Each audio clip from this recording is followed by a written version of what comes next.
Ndugu zangu, leo Chama cha Mapinduzi ngazi ya wilaya nikiongoza kamati ya siasa iliyoko hapa, tumefika hapa nyumbani kwa balozi shina namba 1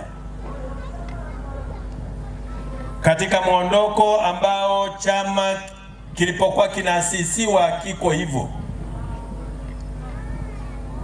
kwamba wanachama na wananchi wako kule kwa balozi. Kwa hiyo ndio utaratibu ambao tunao na lazima sasa tuondoke nao, tutembee nao, na ndio muondoko wa sasa tukaondoka nao sasa. Kwa hiyo mabalozi wetu, wala msishangae siku nyingine tutakwenda shina lingine, tutakuja sasa hivi tukiandaa mkutano wa aina yote tutakwenda kwa balozi. Leo ndugu zangu wana CCM, leo mimi sio msemaji sana lakini niseme tu kidogo kwamba chama chetu leo kinafikisha miaka 49. Mwakani tunafunga miaka 50, nusu karne. Ndio chama peke yake Tanzania chenye umri mkubwa, na ndani ya miaka 49 chama hiki kimeongoza nchi hii tena kwa amani na kimefanya maendeleo makubwa. Ukiangalia kwa haraka unaweza ukaona unavyoona, lakini kwa nyinyi wote wenye umri mbali hapa mnafahamu hata hii Kahama ilikuwaje. Nikisema tu miaka 10 iliyopita Kahama ilikuwaje. Huku Mhongolo ilikuwa kwenye mashamba, lakini tayari sasa hivi ni mji. Ndani ya miaka 49 chama hiki kilitoka kwenye sifuri, kwenye 5 kule sifuri maendeleo yake.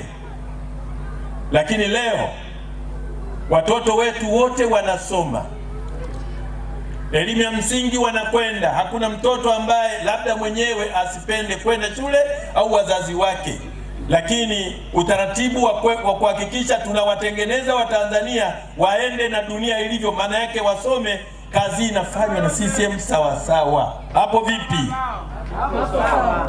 Na katika hilo hata awamu ya 6 ya Daktari Samia Suluhu Hassan tuliamua watoto wetu wote wasome na italipa serikali. Pigeni makofi Mheshimiwa Rais. Na tumesema watoto watasoma wote bila ubaguzi. Hata yule ambaye hakipigii chama makofi ya kukifurahia, watoto wake watasoma na wanaenda shule asubuhi. Kwa hiyo nilikuwa naomba mama ujaribu kutusaidia sisi wazazi tunaosomesha watoto shule za msingi, hususani Mhongolo pale. Michango kiukweli imekuwa ni mingi, inatuzidi uwezo.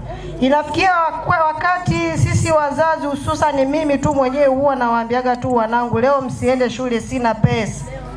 Unajikuta kwa wiki unatoa hela nyingi mno. Ukienda kwenye vikao vya shule, walimu wanasema ili ni agizo kutoka serikalini. Sasa tunajaribu kufuatilia, kiukweli tumeshindwa kwa kuwa mama yetu upo. Hebu jaribu kutuangalizia pale kuhusu masuala ya huo mchango. Kama ni kweli ni agizo kutoka serikalini, basi sisi tutaridhia, tutakuwa tunatoa. Kwa kweli hii kero inataka kuwa kama biashara. Kama ada imerudi shuleni tueleweshwe, kwa sababu leo hii mtoto anatakiwa fedha ya kula kila siku 1000. Hiyo ni sahihi, kwa sababu na mimi naipongeza. Lakini masuala ya mitihani, kuna madarasa ya mitihani, darasa la 4 na darasa la 7, lakini leo yote madarasa yamekuwa ni madarasa ya mitihani na watoto wanarudishwa kila wakati. Kama wewe huna hela ya mtihani nani masomo ya ziada, basi mtoto wako hakai shuleni, ni kutembea tu. Mrudie mzazi wako, rudia fedha. Kwa hiyo mimi kwa kweli hiyo ni kero kubwa sana, ifuatilieni. Ya pili kwamba nashukuru shule ya Nyasindi kule, kuna mwanangu nimekuja naye kutoka Mbeya, akaingia kidato cha pili, akaanza kusoma pale sekondari. Lakini cha ajabu wale tunaambia mwaka jana kwamba tunamdai mzazi aje mwanao na shilingi 20,000 ya nini? Jibu ya kwenda choo mwanangu. Ina maana mwanangu nitoe hela ya kwenda kukojolea choo ta hapo Nyashimbi. Kweli?